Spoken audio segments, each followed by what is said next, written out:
In this video I want to just kind of review and practice what we went over in the last two videos. So just practicing some more trig, doing a lot more examples, and really seeing why decimal values for certain trig functions are what they are. Let's think about relationships in all of our special right triangles and see what happens here. So we got our SOHCAHTOA. Remember that SO stands for the sine of an angle. That decimal value comes from opposite over hypotenuse. We got our cosine decimal value, which comes from comparing the adjacent side and dividing it by the hypotenuse. And then we also have the tangent of an angle, and that decimal value comes from dividing the opposite side by the adjacent side. Let's focus on tangent for just a second. And let's think about our special 45, 45, 90 triangle.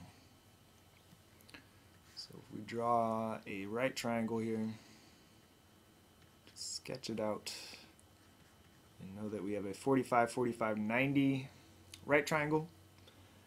Well, if I wanted to find the tangent of 45 degrees, how would I do that? Let's say that I was missing this, and let's say that I didn't know that I had a special right triangle here, and I wanted to find this missing value. And let's say that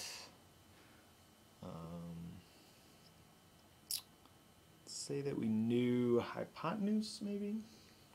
Let's say that we don't even know that. Let's just see what happens when we set stuff up just using the idea.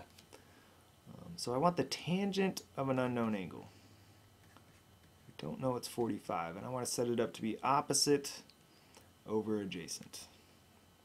Well, in that 45, 45, 90, if you remember the special properties of this triangle, it turns out that the legs, the length of the legs here, the left side and the bottom here, are exactly the same length. So when I set up my ratio of opposite over adjacent, it doesn't matter which of these angles I'm using, I end up getting a 1-to-1 ratio because they're the exact same value. It doesn't matter what this number is, the number on top is going to be the exact same number on the bottom. And that happens in a special 45, 45, 90 case. So try and look up the tangent of 45 degrees on a table, or just type it into your calculator.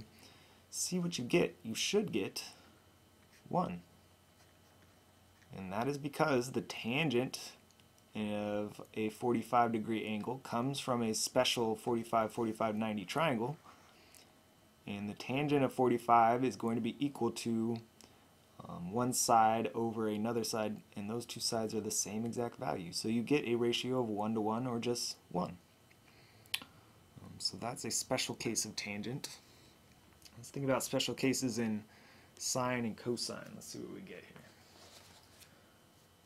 Let's ask ourselves, think about your right triangles, your special right triangles, and what special type of right triangle has a sine value or a sine ratio equal to 0.5. So first we need to come up with a ratio that equals 0.5. That's the same as 1 over 2. And now think about what two sides you just compared. If we're using our sine function, we know we're comparing opposite side over hypotenuse. So if the opposite side is a value and the hypotenuse is twice that value, what special right triangle do we have? What special right triangle is the hypotenuse twice the value of one of the legs? If you think back to 30, 60, 90 special right triangles, if we know the value of the shorter leg, then the hypotenuse, which is always across from the 90, is going to be double that. And so I'm thinking that we're going to have a sine of a 30, 60, 90. Well, let's just make sure. Let's draw a picture of a 30, 60, 90, and let's put some values in here. Let's say that this side is 30, and this angle is 60. So the short side is always across from the smallest angle. So that would make this x. That would make the hypotenuse 2x. If you remember, that last ratio is the short side times the square root of 3. So that's always across from the 60-degree angle. And so we can pretty much see that that the 30, 60, 90 fills this relationship of a 1 to 2, comparing the shorter side to the hypotenuse. So that's kind of unique. Let's do one more example here of just special relationships. Let's see if we had a 3, 4, 5 special right triangle. Let's say this is 3, this is 4, and this is 5. There's going to be questions you'll see that ask something like, what is the ratio of the sine of the smallest angle? Pen's not working very good today. There we go. Of the smallest angle. Well, how do we know what the smallest angle is? Where's that at? If you think back, we always have the smallest angle opposite or across from the smallest side. So right here would be our smallest angle.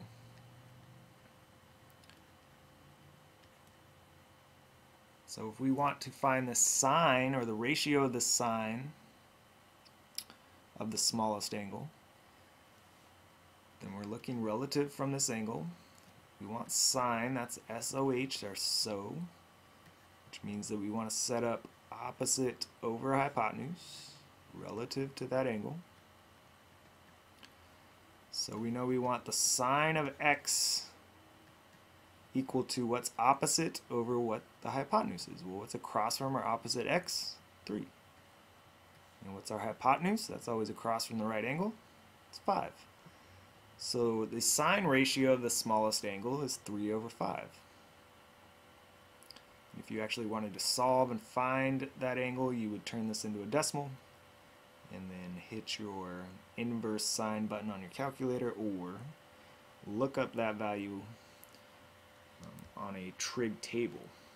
So if we actually do the math here and solve this, 3 divided by 5, it's actually 0.6 exactly.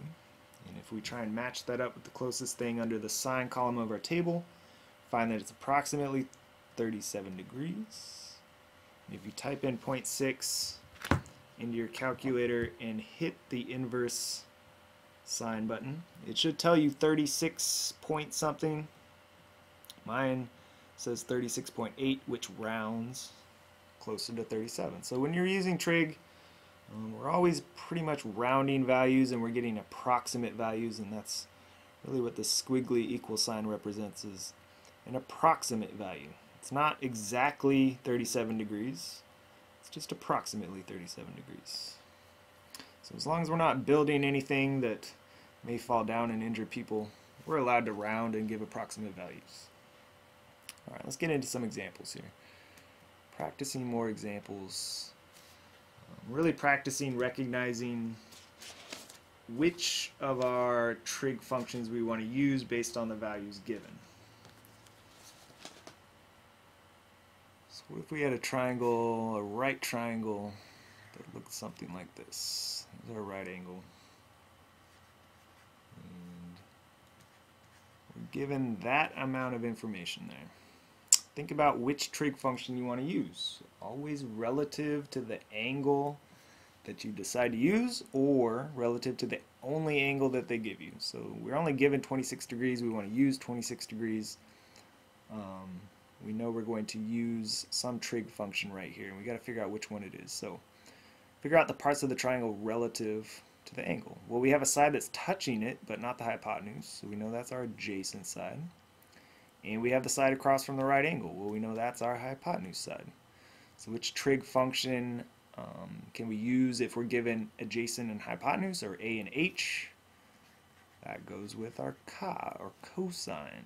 So we know we want the cosine of 26 degrees, and that decimal value is going to be equal to some number over 28. We got to figure out what that number is. That gives us the same decimal value as the cosine of 26 degrees.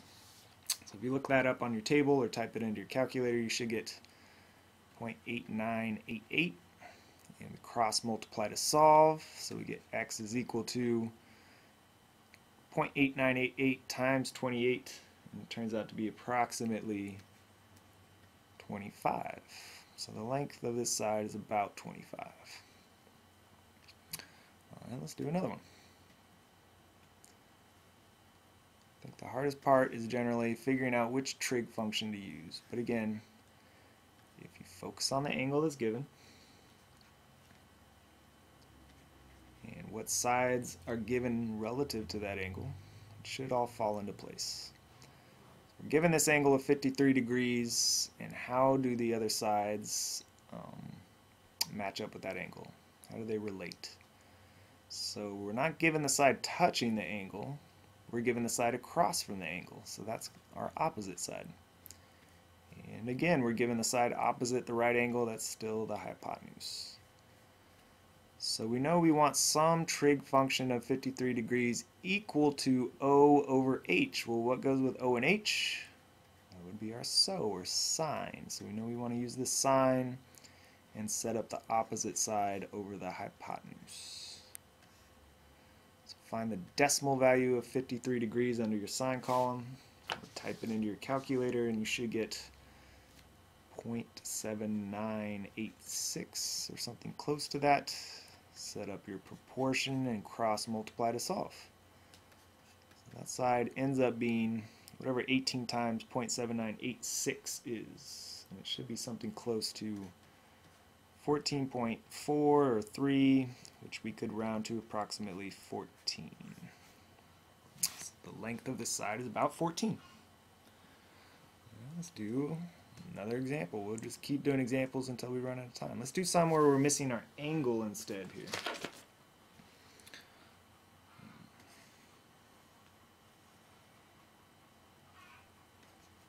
Another right triangle. And let's say we know two side lengths, but we're missing this angle. We want to know what that angle measures just purely based on given these two sides.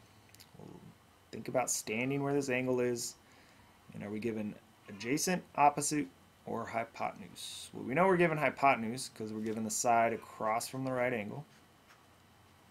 So now we just got to figure out whether we're given opposite or adjacent, and that's going to tell us whether we use sine or cosine. Well, if we look across from the angle, we're given a side, and across from angles is called the opposite side. So we're given O and H. What goes with that? What's our first letter that goes there? Well, it's S for so. So we know we need to use sine to figure out our angle measurement. And we set it up to be opposite, so 4 over hypotenuse, which is 6. 4 over 6. Find that decimal value. What's 4 divided by 6? It's about 0.6 repeated. So if you got your table, look under the sine column. Look for the closest decimal value to 0.66 or hit your inverse sine button and it should give you the angle equivalency.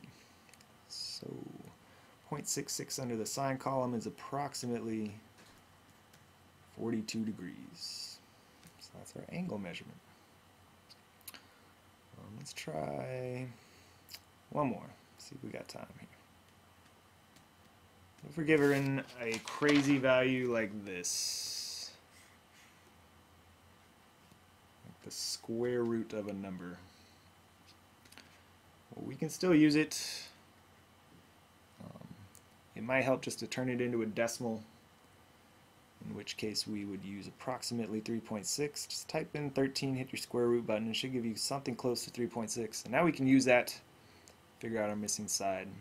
So what are we given? Well, we're given the side across from or opposite, and we're given the hypotenuse. So again, we're going to use sine, and we're given the angle measurement. It's 30 degrees.